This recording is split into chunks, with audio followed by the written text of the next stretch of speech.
Hello friends, welcome back to the channel. In the last episode we discussed about what is Padartha Vijnana. Now we will apply the same concept on the word Ayurveda. So Ayu means life, Veda means knowledge. The science that deals with the knowledge of life is called as Ayurveda, which is a years old traditional medicine which has been practiced in India. So what are its components? So its components are Sharirendriya Sattva Atma Sayoga is the Ayu components. So these components Sharira, Indriya, that is Pancha Jnanendriya and Karmendriya, Sharira, Indriya, Sattva is Manas, and then Atma. All these combined together they give birth to life, and that is what is called as Ayu. Then what is this Ayurveda wanting to promote? That is, it wants to promote, maintain the health of the healthy individual and treat the diseased person to bring back his health to a homeostasis condition. So that is Swastasya Swasthya Rakshana Aturasya Vikara Prashamana. And then what is Swastha? Swastha means being healthy. How he is healthy? Samadosha Samagnischa Samadhatu Malakriyaha Prasannatmendriya Manaha Swastha Ityabhi Diyate. So Samadosha, all the three doshas, Vata, Pitta, Kapha are in its balanced state. Sama Agni, that is, there are 4 types of Agni. You can refer to the Agni episode which I had done it previously. There you will get to know what is Samagni. Samadhatu Malakriya, all the dhatus are performing at its optimal way, it is getting nourished in an optimal proportion. And Malakriya, all the Mutra, Mala and Sweda are being excreted at an optimal value. Prasannatma Indriya Manaha. So the person must be physically, mentally sound enough, he must be happy. Then this is considered to be as Swastha person, or as a person who is healthy. So if these were the things about Ayu, they have keenly observed, Acharyas have keenly observed how the Swastha person can be defined. And then they have also defined the Prayojana of Ayurveda. What does it promote? I said one is Swastha and the other one is Purusharthas. Dharma, Artha, Kama, Mokshanam are the Purusharthas. To attain Dharma, Artha, Moksha, Kama, Moksha, Ayurveda is an tool to attain moksha. That is what they have said. How they have said it? They have done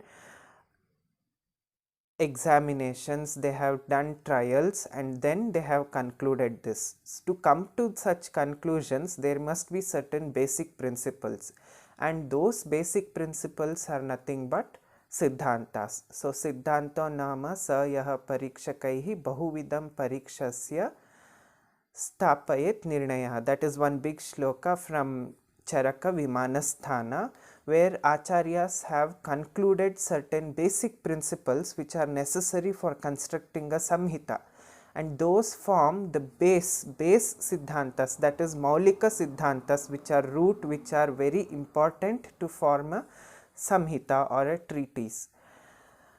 Then these Samhitas, when they were constructed, those Siddhantas, there were 4 in number as Acharyas have listed, that is Sarvatantra, Pratitantra, Adhikarana and Abhyupagama. In Sarvatantra Siddhanta, what have they told? All the Acharyas accept the principles which are given or which is necessary to be accepted by all. So you can cite the examples of Vata, Pitta and Kapha. There are 3 doshas which are universally accepted. Haritaki as a Rasayana Dravya is universally accepted by all Acharyas. and Shadrasa in Ayurveda is accepted by all acharyas. All these are, and the Roga Rogi Siddhanta, that is, if a roga has to occur, then there has to be a hetu. When there is a hetu, when the roga has occurred, the decisive factor for treating is based on sadhya asadhyata of the roga. And then the sadhyata is there, then the treatment is given, is described in the text. When the roga is asadhya, there is no treatment. You cannot treat such patients who is suffering from asadhya rogas. So this is a universally accepted concept, and hence it belongs to Sarvatantra Siddhanta. Whereas Pratitantra, there are a few exceptions. Some acharyas say, contrary to the one which is given by the contemporary or the opponent acharya. For example, you can take an example of Rakta Dhatu.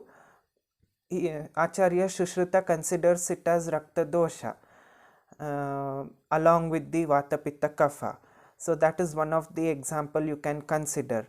And about coming to the rasas, other texts consider 6, 8 innumerable rasas, but acharyas in Ayurveda have considered only 6 rasas. And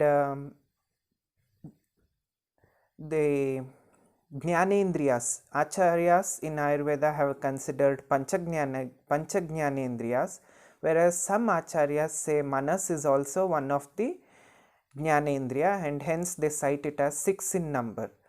So there are some exceptions. In the same way, Shonita Gulma or Raktaja Gulma is being considered by few acharyas as to occur only in females, but Bhattara and Kshatraparni are the acharyas who have cited that Shonita Gulma or Raktaja Gulma has been found to be occurred in males also. Here what he says, how he says, has to be understood. You cannot say it is only Yonigata when it comes to Bhattara and Kshatraparni acharyas. And these were some of the Pratitantra Siddhantas which can be clearly explained. Then what is Adhikarana? Adhikarana is nothing but inferring knowledge from a given statement. For example, in the Navegandharaniya Adhyaya of Charaka Sutra Sthana, Acharya Charaka says, Na naktam dadi bunjitam. That shloka continues. You can refer to the shloka. It is the last part of that chapter. He says the rules for consuming dadi, that is the curd. He says curd should not be consumed during night. At Ratri Kala, the curd should be not consumed. So you can infer curds can be consumed during the daytime. So inferring facts from a given negative statement gives you the knowledge about when and what to perform the things. So that can be considered as Adhikarana Siddhanta. Then Abhyupagama. Abhyupagama, you can understand by its word that something has taken form, it has arisen. So when does a knowledge or when does some information arise in a person or a human being? When Vaidyas give a conference, when they do discussions, some Vaidyas quote few sentences which are having no evidence, no establishments, and there are no research to be done, but still they sound very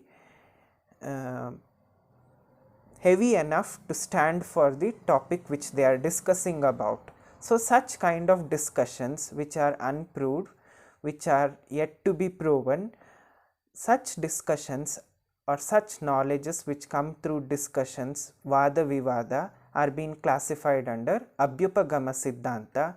The best example which can be given here is, you can refer to the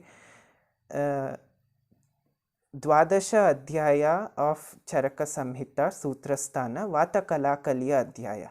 There in that chapter there are 8 rishis or 8 Vaidyas who are coming in discussion about the Tridoshas, Vata, Pitta and Kapha. There for Vata, the Rishi says, Vayor Sukha Asukha Karoti. That means you can consider it as Shubha and Ashubha Karoti, and that is given by one of the Acharya. And then for Pitta, another Acharya named Marichi, he says Agnir Shubha Agnireva Sharire Shubha Ashubhani Karoti. So that means the same word has been cited by different Acharyas to infer that they do cause good and bad to the human body. And then Acharya Kapya, he also has stated for Kapha as Somyayai Shubha Ashubha Karoti. So the same words, same inferences which can be drawn, which causes good and bad to the human body, is being given in a debate or in a conference of Vaidyas. So these are the examples which can be given, and hence with all these proofs and all these basic necessities, the Samhitas have been structured, and they are thus called the 4 Siddhantas of Ayurveda. To conclude all these Siddhantas, they must have definitely be having some insights, or they can be having some spiritual ability through which they can see the truth and false of life, of health, and of nature. By this, we can say that they have observed and written all these theories about health. Observing all these theories is nothing but darshana, and hence darshana itself is drishyate anena iti darshana. Samyak darshana, the complete knowledge which is gained through observation is called as darshana, and darshana is a whole big topic which has to be discussed in the further episodes. Stay tuned to be discussed about darshanas. We'll meet sooner. Thank you.